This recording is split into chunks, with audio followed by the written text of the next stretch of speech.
누가복음 15장의 말씀을 보겠습니다. 누가복음 15장입니다.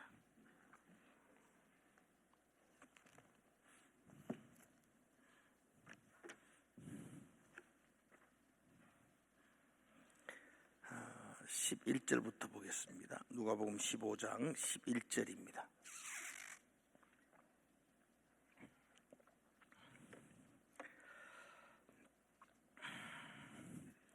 제가 먼저 11절을 읽겠습니다. 또 이르시되 어떤 사람에게 두 아들이 있는데 그 둘째가 아버지에게 말하되 아버지여 재산 중에서 내게 돌아올 분깃을 내게 주소서 하는지라.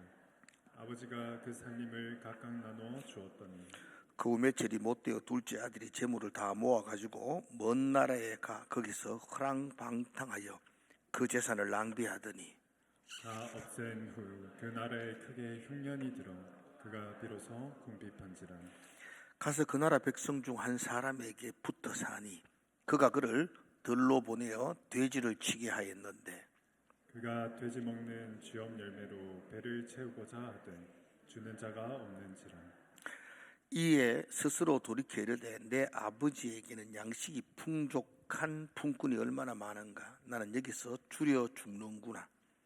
내가 일어나 아버지께 가서 이르기를 아버지 내가 하늘과 아버지께 죄를 지었사오니 지금부터는 아버지의 아들이라 일컬음을 감당하지 못하겠나이다.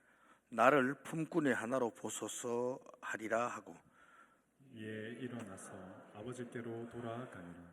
아직도 거리가 먼데 아버지가 그를 보고 측은히 여겨 달려가 목을 안고 입을 맞추니 아들이 이르되 아버지 내가 하늘과 아버지께 죄를 지었사오니 지금부터는 아버지의 아들이라 일컬음을 감당하지 못하겠나이다 하나. 아버지는 종들에게 이르되 제일 좋은 것을 내어다가 입히고 손에 가락지를 끼우고 발에 신을 신기라. 그리고 살찐 송아지를 끌어다가 잡으라. 우리가 먹고 즐기자.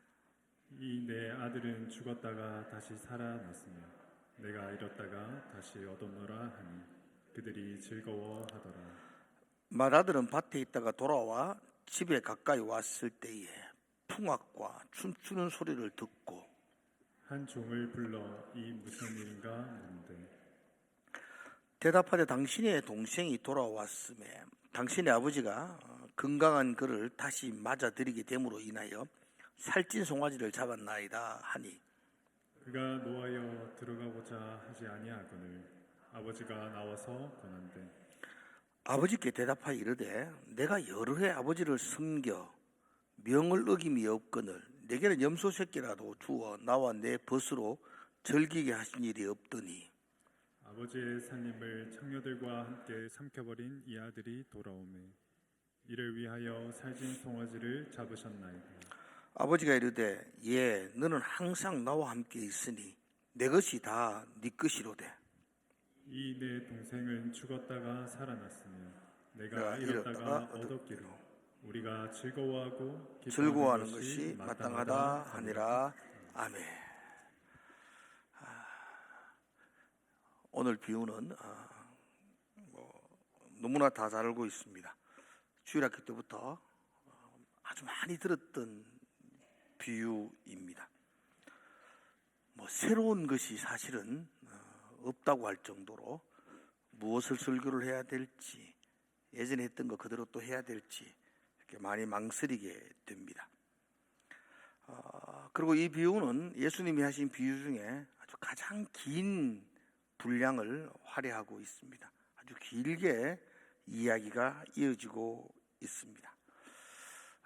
우리는 이 비유의 제목을 탕자의 비유 이렇게 제목을 붙이기도 합니다. 그러나 사실 이 비유는 탕자의 비유라기보다는 아버지의 비유 이렇게 제목을 붙이는 게 마땅합니다.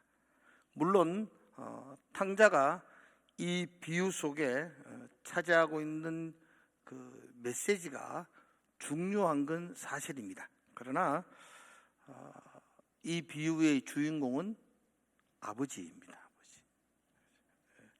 누가복음 15장에는 여러분이 잘 알고 있는 것처럼 세 가지 비유가 연속적으로 기록되어져 있습니다. 이 세 가지 비유는 세 가지 비유가 아니라 하나의 비유입니다. 같은 의도를 가지고 동일한 마음을 전하기 위해서 예수님은 각각 다른 세 가지 비유를 연속적으로 반복해서 말씀하고 있는 것입니다. 다른 비유 같지만 사실은 같은 내용의 비유입니다. 첫째 비유가 100마리 양 중에 한 마리 양을 잃어버렸죠. 그때 목자는 99마리 양을 들판에 두고 한 마리 양을 찾기 위해서 들로 달려갑니다. 이 비유의 주인공은 누구인가요? 잃어버린 양인가요? 양을 찾아 달려가는 목자인가요? 제가 끝단어를 목자인가요? 물었으면 대답을 해야 돼요. 양인가요? 목자인가요? 예, 목자입니다. 예, 그렇죠. 예, 양이 중요하지 않은 건 아니지만 이 비유에서 우리에게 하고 싶은 말씀은 그 양을 찾아 사랑하는 그 목자의 마음을 말씀하고 싶은 거죠. 두 번째 나오는 비유가 동전의 비유입니다. 한 여인이 10개의 동전이 있었는데 그 하나의 동전을 잃어버렸습니다. 여인은 그 잃어버린 동전을 찾기 위해서 온 집안을 쓸고 부지런히 동전을 찾습니다. 그리고 끝내 동전을 찾고 기뻐하며 비유를 마칩니다. 이 비유의 주인공 역시 동전일까요? 여인일까요? 여인입니다. 여인. 이 비유 역시 잃어버린 동전을 찾는 여인입니다. 탕자의 비유 역시 마찬가지입니다. 아버지를 떠난 탕자가 이 비유의 주인공이 될 수는 없습니다. 이 비유의 주인공은 그 아들을 다시 품에 안고 그 아들을 회복시켜주는 아버지, 그분이 주인공입니다. 누가복음 15장의 세 가지 비유는 연속적으로 그 아버지에게, 그죠? 목자에게, 그 여인에게 초점을 맞추고 있습니다.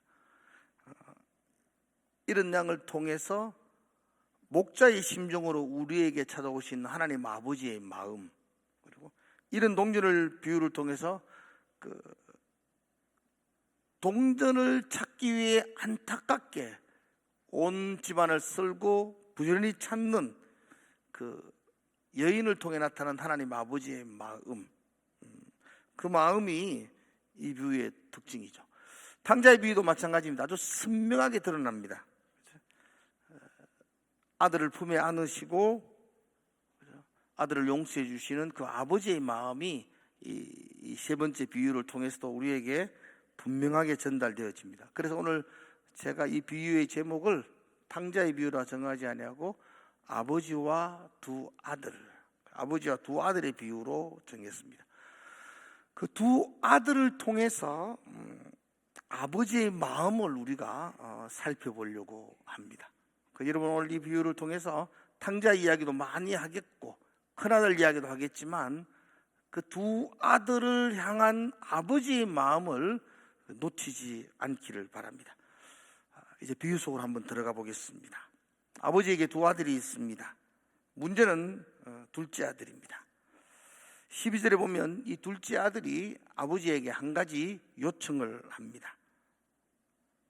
그 둘째가 아버지에게 말하되 아버지의 재산 중에서 내게 돌아올 분깃을 내게 주소서 하는지라. 둘째 아들은 내가 받을 수 있는 유산을 지금 달라고 요구하고 있습니다. 요즘 아들 중에 아버지 사업한다고 선산 팔아가지고 자금 좀 대주십시오, 그렇게 하는 아들이 있나요, 없나요? 있어요. 그죠? 그런 아들 있어요. 여러분에게는 선산이 없어요. 그런 아들이 없지만 그런 아들이 있다고요. 내가 말한 그럴 수도 있다고요. 아버지에게 유산을 좀 주세요, 이럴 수도 있습니다. 그러나 1세기 이 성경에 쓰여졌던 이 당시 이 성경시대에는 그런 일이 있을 수가 없습니다. 단순히 아들이 아버지에게 유산 주세요 이렇게 본문을 보시면 안 되고요. 이것은 있을 수 없는 일이었다, 이렇게 보셔야만 합니다. 아버지의 재산은 아버지가 죽고 난 다음에 자녀들에게 나누어지는 겁니다. 그런데 늘 살아있을 때에 자녀가 아들이 아버지에게 유산을 물려주세요라고 하는 말은, 다른 말로 하면 아버지 좀 빨리 죽으세요, 아버지 빨리 죽고 내 것 빨리 주세요 라는 말과 같습니다. 이건 씻을 수 없는 불효입니다. 이건 파렴치한 아들이고요, 매은망덕한 아들의 모습입니다. 당시 1세기에는 가정에서의 아버지의 권위는 아주 절대적입니다. 저는 요즘 젊은 아버지들 보면 불쌍해요. 우리 때만 해도 아버지는 아버지 할 만했어요. 그죠? 누가 뭐라 해도 아버지가 이놈 이러면은 딱 정리가 됐는데, 요즘은 아버지가 아버지인지 아무튼 그죠? 당시로는 아버지가 절대적인 분이었습니다. 아버지 말 한마디면 누구도 대꾸할 수 없습니다. 아버지가 법이고 아버지가 왕입니다.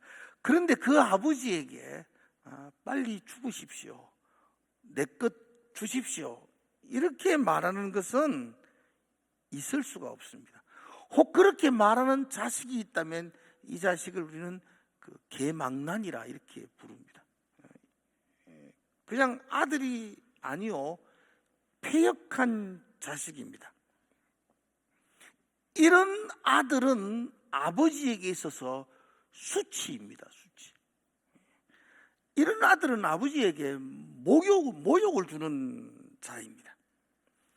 이런 패역한 아들에게 대하여서 율법은 이렇게 말합니다. 신명기 27장 보면 성읍에 있는 사람들이 그 아들을 돌로 쳐서 죽일지니라 이렇게 말했어요. 이런 아들이 있으면 끌어내서 돌로 쳐서 죽여서 이 거룩한 공동체 속에 이런 패역함이 자리 잡지 못하도록 하는 것이 성경적인 법이었습니다.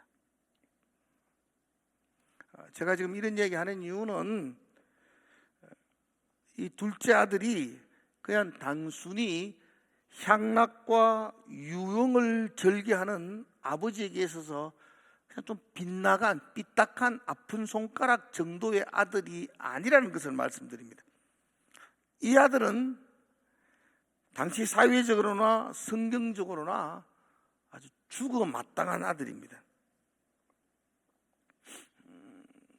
더욱이 오늘 이 비유를 보면 이 아들은 아버지에게 물려받은 그 유산을 며칠이 안 되어 처분해버립니다.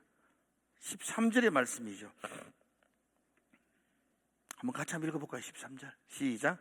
그 후 며칠이 안 되어 둘째 아들이 재물을 다 모아 가지고 먼 나라에 가 거기서 허랑방탕하여 그 재산을 낭비하더니. 네.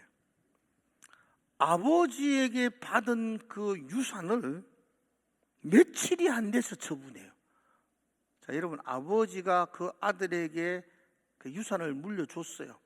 그 물려준 유산이 현찰일까 부동산일까? 당시에는 현찰 없습니다. 그죠? 거의 대부분이 땅이죠. 땅이죠. 그죠? 땅, 집, 뭐 이런 것이었습니다. 이 땅을 며칠 만에 처분했다. 이런 걸 우리는 금매라 그렇게 말하죠. 제값을 받을 수가 없습니다. 이 아들이 아버지에게 받은 재산을 이렇게 처분을 했다. 이건 아주 심각한 문제입니다, 여러분. 아버지 빨리 죽으시고 유산 주세요 라고 하는 말도 굉장히 충격적인 이야기지만, 이 땅을 팔아버리고 먼 나라로 떠나버렸다. 이건 더 심각한 문제입니다.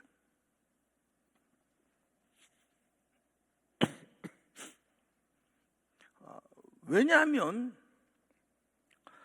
당시 성경 시대에는 땅은 함부로 이렇게 팔 수 있는 게 아닙니다. 여호와께서 주신 기업, 조상 대대로 물려받은 그 기업, 그 땅은 다른 사람들에게 팔고 사고 하지 않습니다. 뭐 부득불 굶어 죽을 지경 되면은 그걸 팔 수는 있지만, 그러나 그 기업은 팔지 않습니다. 그 지게표를 옮기지 않는다는 것이죠. 그건 엄격하게 금지되어져 있습니다.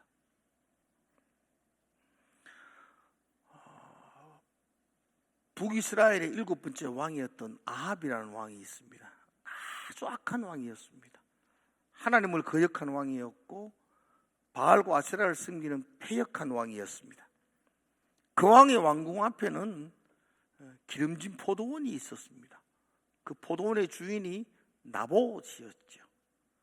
왕궁에서 왕은 그 포도원 보니까 얼마나 탐이 나는지, 저걸 가지고 저걸 내 채소밭으로 삼았으면 좋겠다 그래 마음 먹었어요. 그래서 왕입니다. 왕의 신분으로서 나봇을 불러서 뺏은 것도 아니고, 내가 당신에게 다른 포도원을 주겠다, 아니면 돈으로 치면 돈으로 지불하겠다, 이 포도원을 내게 팔라고 이야기합니다. 그런데 나봇은 거절하죠. 왜 거절합니까? 이 포도원은 조상부로부터 내게 물려준 기업이기 때문에 팔 수 없습니다. 이게 당시 통념입니다. 그 조상으로부터 유산으로 물려받은 땅은 그렇게 팔 수 있는 게 아닙니다. 그런데 둘째 아들은 아버지가 유산으로 물려준 유산을 단락하는 것도 패역한 일인데, 그 땅을 불과 며칠 만에 팔아버립니다. 이 둘째 아들은 아버지에 대한 효도 찾아볼 수가 없고요, 불효한 자였고, 또한 율법에 대한, 하나님에 대한 경외함도 찾아볼 수 없는 파렴치한 자식이었습니다. 이런 자식은 신명기의 말씀처럼 마땅히 돌로 쳐서 죽여야만 합니다. 또 한 가지 다른 측면을 여러분들에게 말씀을 드리려고 합니다. 당시 이 당시 사회, 이 당시 마을, 당시 사회와 구성 마을은 요즘처럼 아파트나 단독주택 같은 그런 주거 형태가 아닙니다. 1세기 이 성경 시대의 유대 사회는 대가족 중심입니다. 그러니까 아버지와 아들과 할아버지와 손자와 삼촌이 같은 집에서 삽니다. 그리고 그 아버지와 아들과 삼촌과 사촌의 팔촌들이 모여가지고 한 마을을 이룹니다. 그러니까 그 시족 중심의 마을을 이루고 살아갑니다. 아버지와 작은 아버지가 한 집에 살고 있는 경우들이 많았고요, 한 마을, 그 동네는 다 이리 걸리고 저리 걸리고 사돈의 팔촌으로 다 엮여져 있는 그런 마을입니다. 우리는 지금 옆집에 무슨 일이 일어났는지, 우리 뒷집에 누가 이사를 왔는지 아무 관심도 없습니다. 그러나 성경 시대에는 그 마을이 같은 일가 친족들입니다. 옆집에 무슨 일이 생기면 그 집안의 문제가 아니고 동네의 문제로 와전이 됩니다. 그러므로 이 둘째 아들이 아버지에게 유산을 물려주세요 라고 요청한 것은 이건 마을 전체가 술렁거릴 문제입니다. 더욱이 이 아들이 땅을 팔아버렸습니다. 조상대대로 물려오는 그 지게표와 같은 그 땅, 우리의 경계선인 그 땅을 급하게 팔아버렸습니다. 정말 심각한 사건입니다. 그런데 더욱이 그 아들은 그 땅을 판 재산을 주머니에 넣고 먼 나라로 도망가 버렸습니다. 아들이 먼 나라로 떠나버렸다는 이야기는 아버지와의 모든 관계를 단절했다는 겁니다. 마을에 있는 일가 친척들과 다 등을 돌려버렸다는 말과 같습니다. 난 이제 이 집구석, 이 시족이 싫어. 난 이제 내 맘대로 살 거야. 둘째 아들은 모든 관계를 끊어버리고 떠나버린 것입니다. 둘째 아들이 유산을 챙겨서 먼 나라로 갔다, 이 말 한마디를 여러분들이 조금 심각하게 생각해 보시라고 제가 계속 말씀을 드리고 있는 겁니다. 그냥 아버지 유산 받아가지고 단순히 다른 나라로 사업하러 가버렸다, 이런 의미가 아닙니다. 이 둘째 아들의 이러한 행동은 있을 수 없는 일이었고, 이러한 행동은 그냥 망나니들이 하는 행동이고 아주 파렴치한 행동이었습니다. 이제 아버지에게 한번 잠깐만 시선을 돌려보겠습니다. 둘째 아들의 이 탕자의 이러한 행동을 바라보면서 그 마을 동네 어른들은 어떻게 생각했겠습니까? 그들이 남이 아니요 일가 친척 어른들입니다. 이 둘째 아들의 행동에 대해서 어른들은 어떤 마음이었겠습니까? 굉장히 화가 났을 겁니다. 이런 아들이 어디서 태어났냐고, 그냥 이 아들을 끌어오라고, 빨리 잡아오라고, 돌로 쳐서 죽여버리겠다고 그렇게 노발대발하는 어른들도 있었을 겁니다.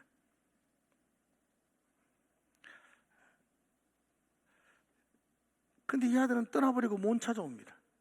그럼 그 어른들의 비난과 그 어른들의 분노가 누구에게 쏠리겠습니까? 아버지입니다. 아버지는 온갖 이 비난을 들어야만 합니다. 아들의 파렴치함은 아버지에게 수치입니다. 아들이 무슨 잘못을 했다는 것은 아버지가 비난을 받아 마땅하다는 것입니다. 그래서 아버지는 지금 동네에서 모두에게 손가락질을 당해야만 하는 상황에 놓여져 있습니다.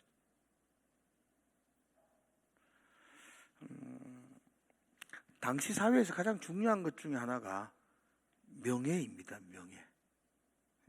그 유대 사회는 명예가 굉장히 중요합니다. 자녀들은 아버지의 명예를 지켜주어야 됩니다. 아버지의 명예가 땅에 떨어져서 그 공동체, 그 마을에서 멸시를 당하면 이건 온 집안이 고개를 들 수가 없습니다. 마태복음 21장에 보면 거기도 아버지에게 두 아들이 있는 이야기가 나오는데요. 어느 날 아버지가 그 큰아들에게 이렇게 말하죠. 너 오늘 그 포도원에 가서 일을 좀 해라, 그렇게 말합니다. 그러니까 큰아들이 예, 그러겠습니다 라고 대답을 하고는 안 갔습니다. 아버지가 둘째 아들과 동일하게 이야기했죠. 야, 너도 형을 따라서 오늘 포도원에 가 일 좀 해라. 둘째 아들은 싫습니다. 그렇게 말하고는 돌이켜서 뉘우치고 포도원에 갔다 그랬습니다. 어느 아들이 좋은 아들입니까? 예 하고 안 가는 아들이 착한 아들입니까? 아니요 하고 간 아들이 착한 아들입니까? 둘 다 나쁜 아들입니다. 둘 다 나쁘죠. 근데 아버지 입장에서는 어느 아들이 더 아버지에게 수치를 준 아들일까요? 아니요, 그 아들입니다. 아니요 한 아들입니다. 여러분 보세요. 당시로는 이제 공동체 삶이 살잖아요. 내가 오늘 이 자리에서 내가 아버지 아닙니까? 내가 아버지인데 우리 아들 없지? 우리 아들한테 야 너 일로 와봐라. 일어나서 네 대답해봐라. 이렇게 하는데 우리 아들이 좀 그만하소마. 이러면 나는 교인들 앞에 얼마나 우살을 당하는 거예요. 바로 그 말입니다. 아버지가 무슨 지시하는데 면전에다가 아니요 이렇게 말하는 건 아버지의 명예를 굉장히 바닥에 떨어뜨린 것과 같습니다. 오늘 누가복음 15장에서도 마찬가지입니다. 이 둘째 아들은 아버지 유산을 달라 그랬고 받아서 처분하고 그것을 가지고 먼 나라로 떠나가 버렸습니다. 이건 불효 중에 불효입니다. 이제 아버지는 얼굴 들고 동네 나갈 수가 없습니다. 모든 비난과 수치와 조롱을 아버지는 다 받아야만 합니다. 그동안 쌓아놓았던 아버지의 명예는 한순간에 수치가 되어버렸습니다. 동네 사람들은 자기 일처럼 분노하고 둘째 아들 잡아오라 그러고 돌로 쳐야 되겠다 그러고 소란을 피우고 있습니다. 이 동네 사람들의 모든 비난을 이제 아버지가 다 받아야만 합니다. 둘째 아들은 아버지 재산만 허비한 것이 아니라 그동안 아버지가 쌓아올린 명예와 덕망도 송두리째 허물어 버린 것과 같습니다. 제가 이렇게 이야기하는 것은 여러분들이 지금 아버지가 당하고 있는 수치와 모멸감을 여러분들이 조금은 생각해 보라는 것입니다. 아버지는 이 아들로 말미암아 씻을 수 없는 수치와 사람들에게 모멸감을 당하고 있는 겁니다. 그리고 이제 이 아들은 먼 나라로 떠나버렸고, 그리고 먼 나라로 떠나버렸던 이 아들의 결말은 어떻게 되었습니까? 그랑방탕하여 그 재산을 다 낭비해 버렸습니다. 아버지가 부자였으니까 부잣집 둘째 도련님 돈 생기니까 그 뭐 어떻게 썼는지 뻔하지 않겠습니까? 오래 가지 못했습니다. 다 낭비해 버렸습니다. 그리고 그 후 그는 그 먼 나라의 어떤 사람의 집에 종이 되어서 들판에서 돼지를 치는 일을 하게 됩니다. 둘째 아들이 들판에서 돼지를 치고 있다. 이 말을 우리가 그냥 농장에서 아르바이트하고 있다. 뭐 이렇게 보면 안 됩니다. 유대인에게서 돼지를 치는 일은 가장 수치스러운 일이고 가장 혐오스러운 일입니다. 왜냐하면 돼지는 더러운 동물이 아니고 돼지는 부정한 동물입니다. 성경에서 부정하다고 일컫는 동물이고 그 부정한 것을 만지면 내가 부정해지는 겁니다. 그 부정한 것과 접촉하면 내가 부정해지는 겁니다. 정결해야 될 내가 부정한 것들 속에서 그 돌보고 산다면 항상 부정할 수밖에 없습니다. 그래서 유대인들은 돼지 안 먹입니다. 그 저주받은 인생이나 돼지 곁에 가지 그 돼지 곁에 가지 않습니다. 그런데 이 아들은 먼 나라로 가서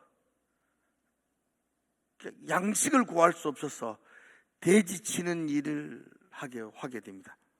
그리고 그 땅은 큰 흉년이 들었다고 말합니다. 그 흉년으로 말미암아 16절에 보면 그가 돼지 먹는 지엄 열매로 배를 채우고자 하되 주는 자가 없는지라 그렇게 말합니다.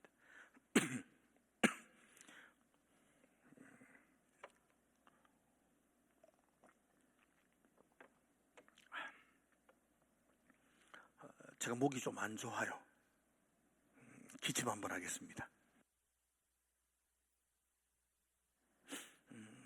지난 수요일부터 좀 안 좋아졌는데 주일이 지나고 월요일부터는 더 안 좋아지고 버티다 오늘 병원 갔습니다. 걱정하지 마십시오. 원래 병원 안 가는데 오늘 가서 주사 한 대 맞아가 좀 나았는데도 여전히 목은 좀 그렇습니다.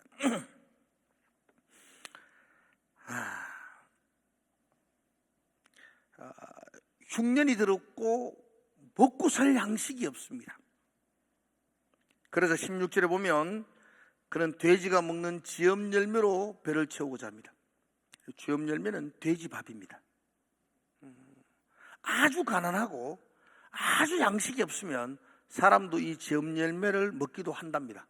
근데 사람이 지엽 열매를 먹으려면 그냥 먹는 게 아니고 삶아서 껍질을 벗기고 또 가공을 하고 여러 복잡한 절차를 거쳐야만이 먹을 수가 있고요. 맛도 없고 양분도 없고 그 사람들은 거의 안 먹습니다.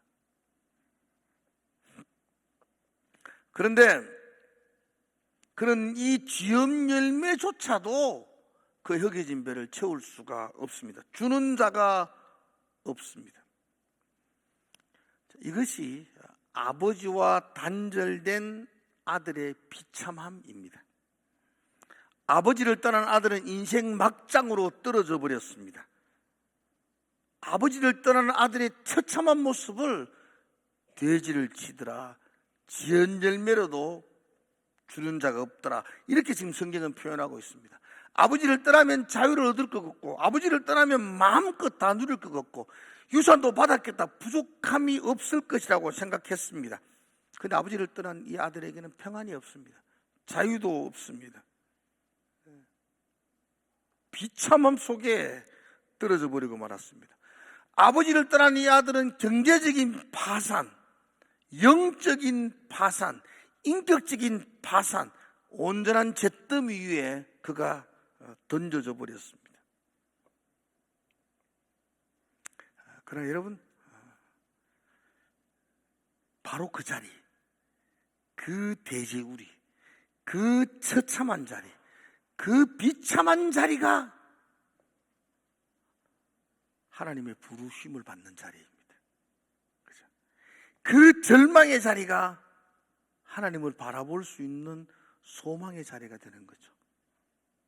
17절, 이에 스스로 돌이켜 이르되, 이에 스스로 돌이켜 이르되, 탕자가 스스로 자기를 바라보기 시작합니다. 돌이켰다는 말입니다. 이 구절은 이 탕자가 자기가 자기의 잘못을 뉘우치고 아버지에게 돌아왔다는 것으로 보여집니다. 그런데 이 본문을 좀 더 원어적으로 정확하게 해석하면요,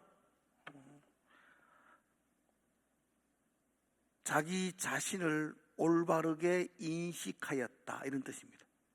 비로소 그 돼지우리, 그 처참한 지경 속에서 이 아들은 자기 자신을 올바르게 바라보게 되었다는 겁니다.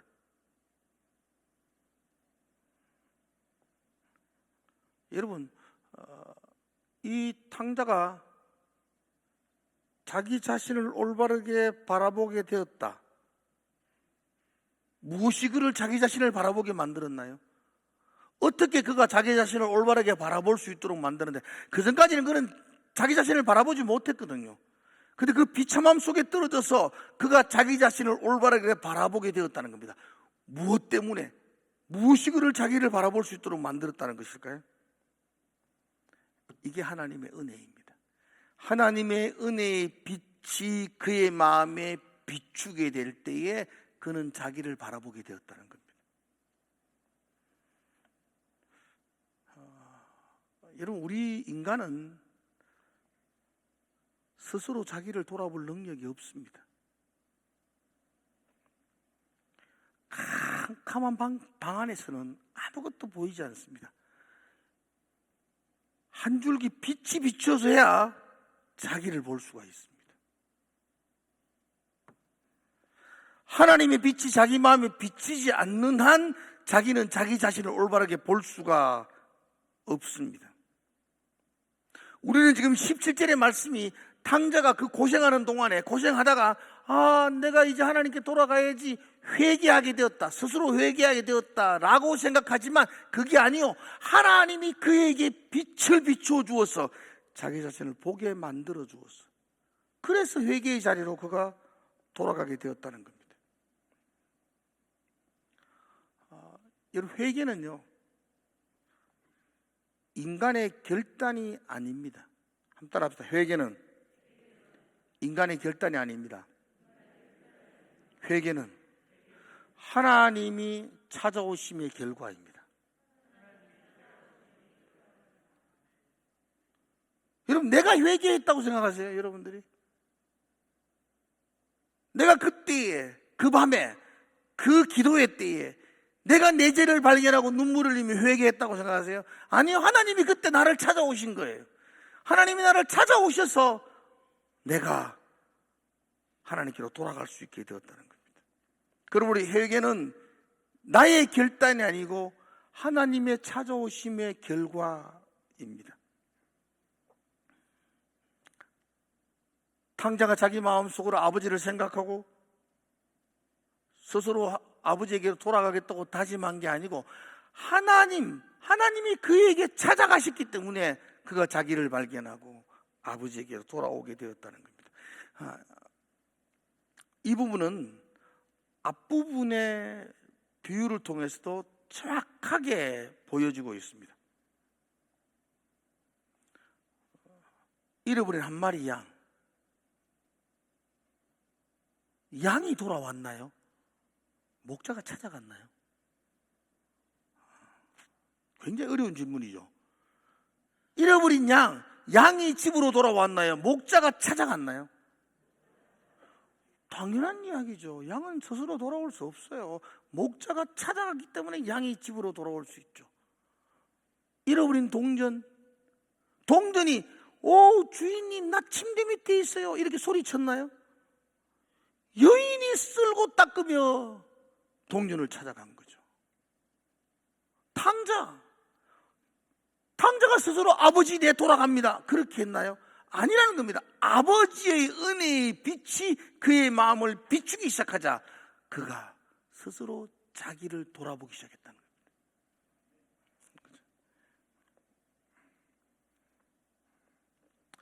그러므로 회개는 인간의 결단이 아니라 하나님의 찾아오심의 결과입니다. 하나님의 은혜의 빛이 탕자에게 비춰지자 그는 비로소 아버지에게로 돌아갈 수 있었습니다. 자, 이제 돌아오는 탕자를 봅시다. 20절 20절 한번 읽어볼까요? 같이 시작.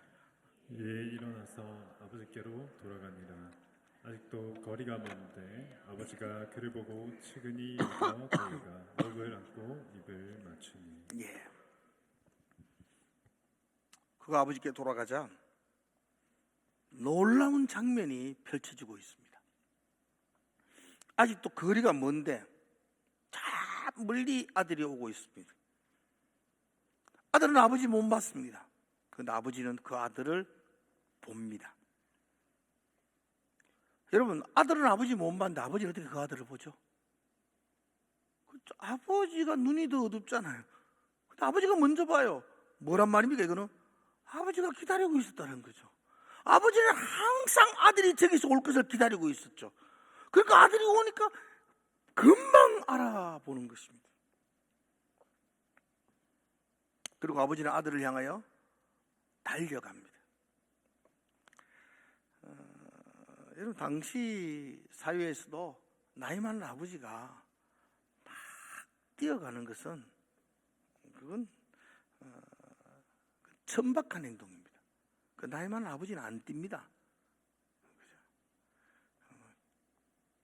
뛰면 자빠지기도 하겠지만 뛰는 것은 굉장히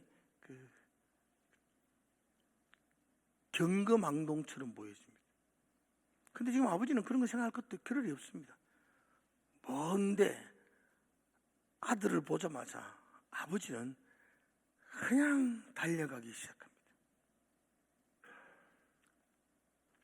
왜 달려갈까요? 기다리는 아들 너무 반가워서 그렇게 돌아오기를 기대했던 아들이 돌아오니까 너무 기뻐서 막 달려갔겠지요. 근데 여러분, 다른 방향으로 보셔야 됩니다. 아버지가 아들에게 막 달려갑니다. 아버지의 마음은 지금 막 급합니다. 급하니까 막 달려가는 거죠. 뭐가 그리 급할까요? 내가 아들을 만나기 전에 다른 동네 사람들이 아들을 보면 그 아들은 돌에 맞아 죽습니다. 아버지는 지금 막 달려갑니다. 그리고 아들의 죄와 허물을 자신의 품으로 다 안아버립니다. 아버지가 아들을 먼저 가슴에 안아버림으로 말미암아 돌을 던지려는 많은 사람들의 손을 막아버린 것입니다. 이게 십자가 사랑이죠. 아들이 받아야 될 수치, 아들이 받아야 될 죄의 형벌, 아들이 받아야 될 죽음마저도 아버지는 다 가슴에 안고 자신이 뒤집어 써버린 것입니다. 자신이 십자가 위로 올라가 버린 것이죠. 그 파렴치하고 망나니 같은 그 아들에게 베풀어 주시는 그 아버지 하나님의 사랑과 선은 22절에 보면 이렇게 됩니다. 가장 좋은 옷을 입히라. 그 손에는 언약의 가락지를 끼우라. 새로운 출발을 생겨가는 새 신을 신겨 주어라. 아들은 아버지와의 모든 관계를 끊어버리고 아버지를 등지고 떠나버렸습니다. 아들은 아버지에게 온갖 수치와 멸시를 안겨주었습니다. 그런데 아버지는 아들에게 끝없는 사랑으로 그 아들을 품어주고 있습니다. 이것이 나를 향한 하나님의 사랑이죠. 우리는 그 사랑을 눈먼 사랑이라 그러죠. 아버지는 아무런 대가도 생각하지 않습니다. 아버지는 계산하지 않습니다. 그냥 눈먼 사랑으로 그 아들을 가슴에 품어서 모든 것을 덮어버리고 맙니다. 이게 탕자를 향한 아버지의 사랑이고 나를 향한 하나님의 사랑인 줄로 믿습니다. 나는 하나님의 자녀가 되는 자격도 잃어버렸죠. 근데 그 나를 십자가의 사랑으로 품에 안아주셨고 다시 하나님의 자녀가 되는 권세를 나에게 회복시켜 주셨습니다. 이 탕자 이야기는 나의 이야기고 우리 모두의 이야기입니다.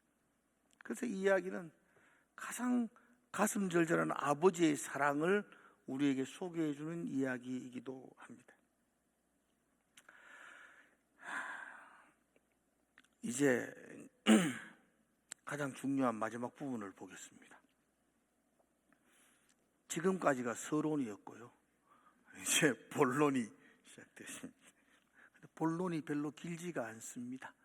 양해를 하십시오.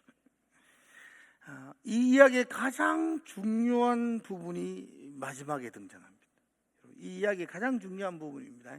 그러니까 이 마지막 부분이 이 이야기의 클라이막스이기도 하고 이 이야기의 핵심입니다. 첫째 아들의 이야기입니다.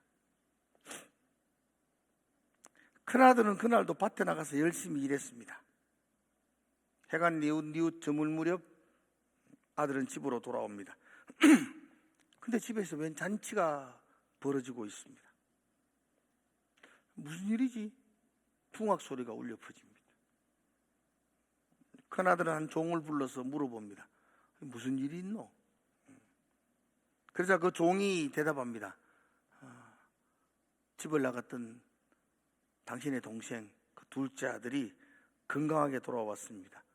아버지가 너무 기뻐서 살찐 송아지를 잡아 잔치를 벌이고 있습니다. 이 이야기를 들었던 이 큰아들의 반응이 어떻습니까?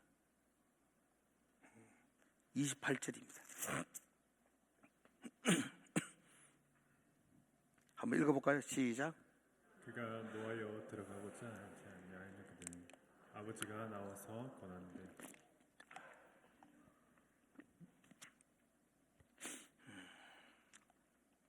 그가 노하여 지금 큰아들이 화를 내고 있습니다. 아버지는 죽었던 아들이 살아온 데에서 기뻐 뛰고 있는데 큰아들은 화를 내고 있습니다. 이제 여러분에게 물어보겠습니다. 자, 고개를 한번 들어보시고 여러분이 큰아들이라면 이 상황 속에서 화를 내겠습니까? 아버지처럼 기뻐하겠습니까?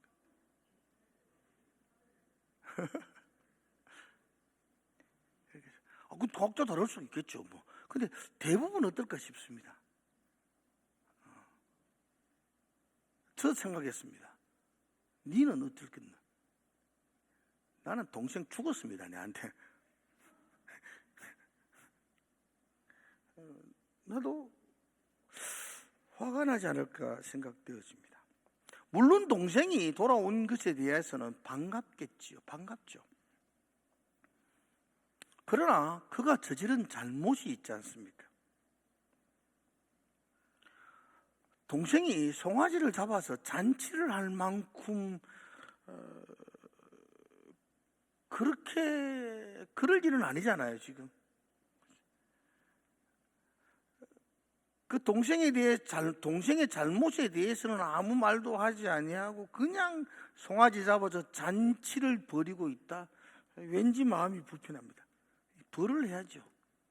구중을 해야죠. 그리고 며칠 반성하도록 해야죠. 그죠? 그러고 나서 철저하게 반성하도록 하고 그리고 받아들이는 것, 그게 맞다는 생각을 가집니다. 그게 이제 모든 큰아들의 마음이고, 여러분도 그런 마음이 어느 정도 있는 것 같고 그렇습니다. 근데 여러분,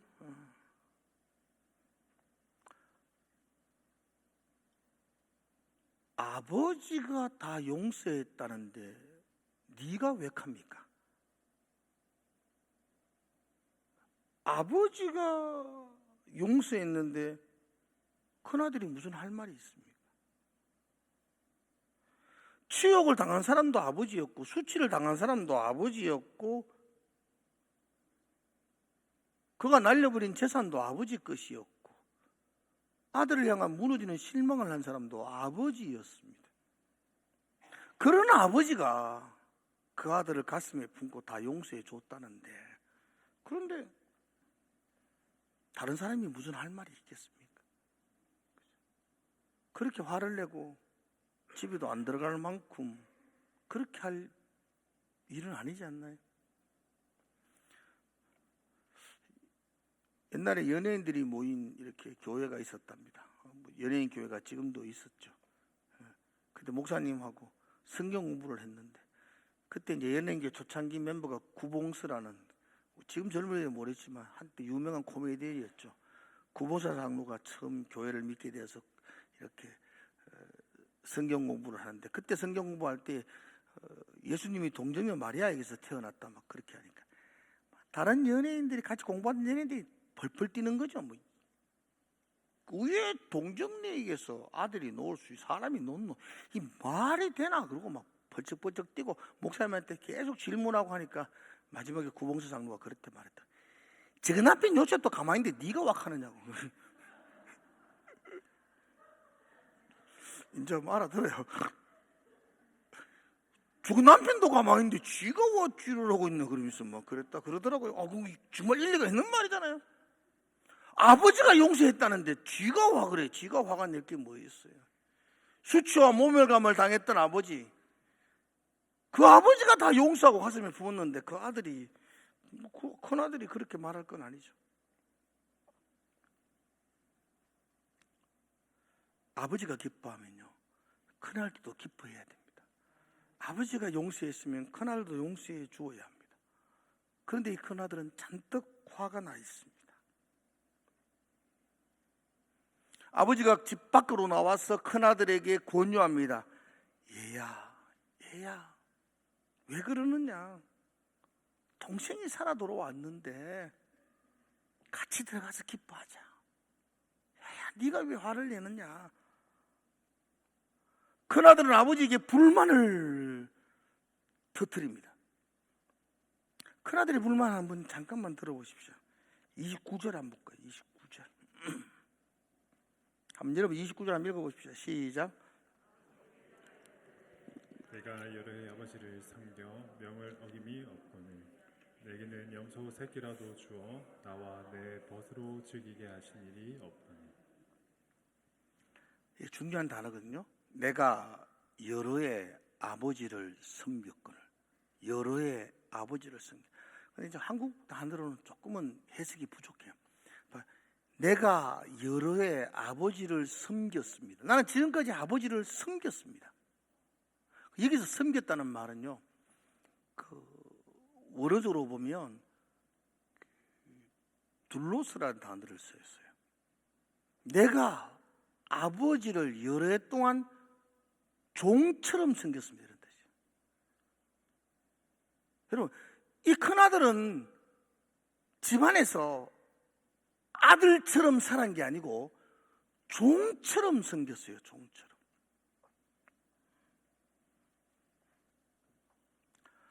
여러분, 교회 안에서 여러분이 종처럼 섬기지 않기를 축복합니다. 교회 안에서 종처럼 섬기는 사람 참 많습니다. 아들로서 섬기고 아들로서 누리는 게 아니고 종처럼 섬기고 있습니다. 종과 아들의 차이점이 뭔지 아세요? 종은요, 주인이 시키는 일을 그냥 하면 됩니다. 근데 아들은요, 주인과의 관계입니다. 시키는 일 못 할 수도 있고요, 안 할 수도 있습니다. 주인, 그 아버지와의 관계가 그가 하는 일보다도 더 중요합니다. 내가 교회에서 섬기고 봉사하는 것보다도 아버지와 아들에서의 관계가 더 중요하다고요. 아들로서 누리는 기쁨, 아버지로서 바라보는 그 사랑, 그것이 우리에게 중요한데 그 관계를 잃어버리고 아들은 종처럼 섬겼다, 그렇게 말합니다. 큰아들은 열심히 일했습니다. 한 번도 견눈질하지 않고 일했습니다. 그러나 큰아들은 아버지의 마음을 전혀 모릅니다.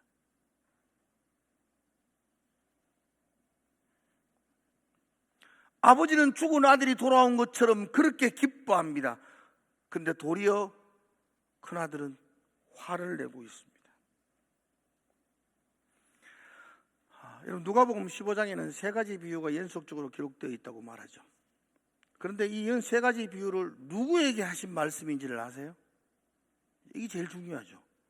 예수님이 이야기를 했는데 이 이야기를 듣는 사람이 누구죠? 그리고 이 이야기를 하는 목적이 뭐죠? 그거 잊어버리면 이 이야기의 핵심을 잊어버리는 거죠. 보세요. 이 이야기를 예수님이 누구에게 하는지, 그리고 왜 하는지 15장 1절과 2절에 보면 그걸 기록해 놓고 있습니다. 한번 봐요. 여러분, 자, 같이 읽어봅시다. 시작. 모든 세리와 죄인들이 말씀을 들으러 가까이 나오고 바리새인과 서기관들이 수군거려 이르되 이 사람이 죄인을 영접하고 음식을 같이 먹는다. 지금 예수님이 말씀하고 있는데 예수님 앞으로 세리와 죄인들이 막 찾아와서 감격하고 눈물을 흘리며 말씀을 듣고 예수님과 함께 식사를 나누고, 그 모습을 바리새인과 서기관들이 보고 있습니다. 그래서 바리새인과 서기관들이 화를 내죠. 이 사람이 죄인을 영접하고 음식을 같이 먹는구나. 이 바리새인과 서기관은 지금 분노하고 있죠. 그런 상황에서 예수님이 비유를 말씀하고 있어요. 누구에게 하는 비유죠? 바리새인과 서기관들. 죄인이 죽게 돌아오는 것에 대하여 화를 내고 있는 이 바리새인과 서기관들에게 들으라고. 아버지의 마음이 어디에 있는지, 아버지는 죄인 한 사람이 돌아오는 것을 그렇게 기뻐하는 건지, 아버지는 99마리 양을 덜벌에 두고서라도 한 마리 양을 찾기 위해서 달려가는 사람, 그게 아버지의 마음이라고. 아버지는 잃어버린 한 동전을 찾기 위해서 온 마당을 쓸면서 예수고 찾는 그분이 아버지라고. 아버지는 자기에게 수치와 몸의 건강과 멸시를 주고 자기의 전 재산을 허랑낭비한 그 아들의 죄와 허물을 덮어주고 그 아들을 가슴에 안고 진정으로 기뻐하며 잔치를 벌이는 분이 아버지라고. 그런데 바리새인과 서기관들은 하나님을 잘 섬긴다고 생각하고 하나님께 열심히 봉사도 한다고 생각하고, 요즘 말하면 교회에서 굳은 일 다 한다고 믿고 자기 나름대로 책임을 다 감당하고 생각하는 이 바리새인과 서기관들은 열심히 섬기고 있습니다. 열심히 섬기는데 종처럼 아버지와 관계가 없이, 아버지의 마음을 알지 못하고 그렇게 섬기고 있습니다. 그런 의미에서 아버지의 마음을 모르는 자들이 탕자입니다. 탕자. 둘째 아들은 집 나간 탕자이고 첫째 아들은 집안에 있는 탕자입니다.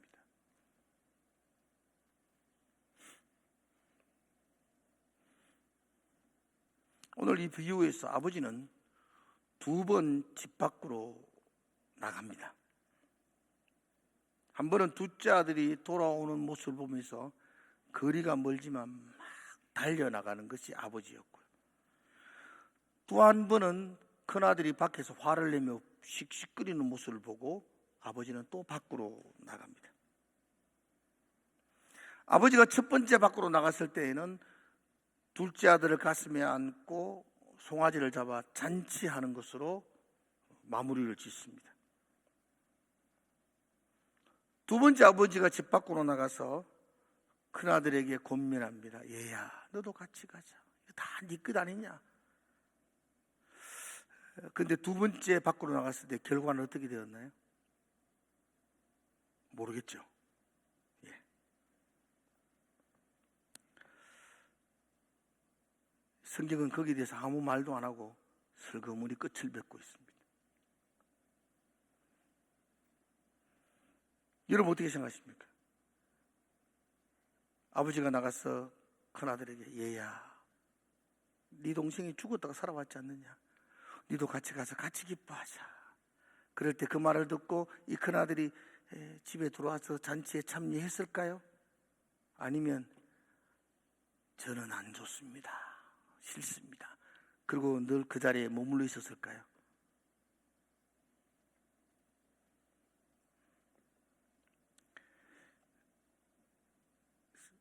모릅니다. 그리고 이 성경은 거기에 대해서 아무 말도 하지 않습니다.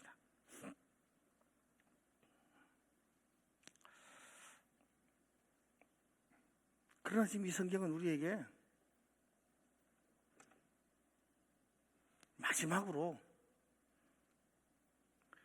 이 성경을 듣고 있는 바리새인과 서기관들에게 강력하게 묻는 겁니다. 너는 아버지가 그렇게 권유할 때에 집에 들어와서 함께 잔치에 참여하며 기뻐할 것인지 아니면 화를 내고 그 자리에 머물 것인지 너가 결정해라. 결과를 말하지 않고 끝을 내면서 선택을, 이 이야기를 듣는 바리새인과 서기관들의 결정에 맡겨버립니다. 처음 바리새인과 서기관들은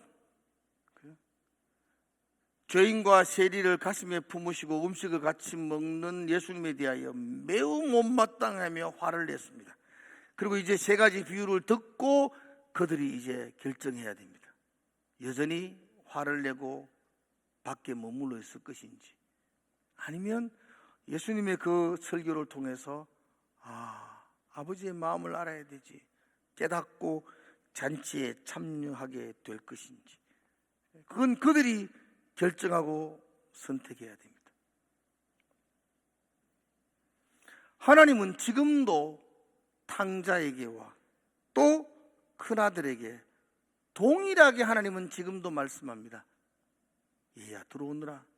내가 너를 위해서 송아지를 잡아놓고 잔치를 베풀고 있다.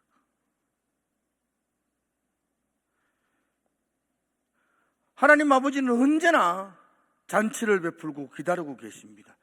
돼지우리에서 방황하는 그 사람도 하나님은 기다리고 계시고, 집안에서 종처럼 섬기던 그 사람도 하나님은 기다리고 계시고, 자기를 어렵다고 믿는 그들도 하나님은 잔치에 들어오기를 기다리고 계십니다. 하나님은 지금도 우리 모두를 위해 잔치를 배설해 놓으시고, 얘야, 나와 함께 들어와서 즐기지 않겠니? 라고 요청하고 있습니다. 그리고 오늘 이제 여러분들이 선택하셔야 됩니다. 여러분이 여전히 화를 내면서 그 자리에 머물 것인지 아니면 아버지의 마음을 알아서 아버지와 함께 잔치의 자리에 들어와 기쁨의 잔치를 즐길 것인지 여러분들이 선택하셔야 돼요. 지금까지 여러분들이 탕자처럼 살았던, 바리새인처럼 살았던, 그보다 더 중요한 것은 지금 그 잔치 자리에 내가 참여할 것인지, 돈을 내고 그대로 남아있을 것인지 우리에게 결정하라고 하십니다. 정말 우리에게 중요한 것은 얼마나 많은 일을 하고 있고 얼마나 많이 열심히 하고 있고, 그보다 더 중요한 것이 하나님 아버지의 마음을 아는 것입니다. 내가 그 아버지의 마음을 알아 그 아버지의 자녀로 살아가는 것입니다. 여러분의 삶이 그런 삶이 되시기를 주의 이름으로 축복을 합니다.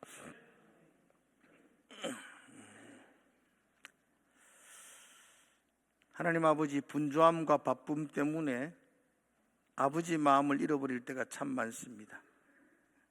열심히 일하고 섬기다가 종의 자리에 앉아 있을 때가 참 많습니다. 아들로서 이 잔치를 즐길 수 있게 하시고 아들로서 아버지와 함께 기뻐할 수 있는 우리의 삶이 되게 하여 주시옵소서. 오늘 이 저녁에도 성령께서 말씀하시고 깨닫게 하여 주시옵소서. 예수님 이름으로 기도드리옵나이다. 아멘.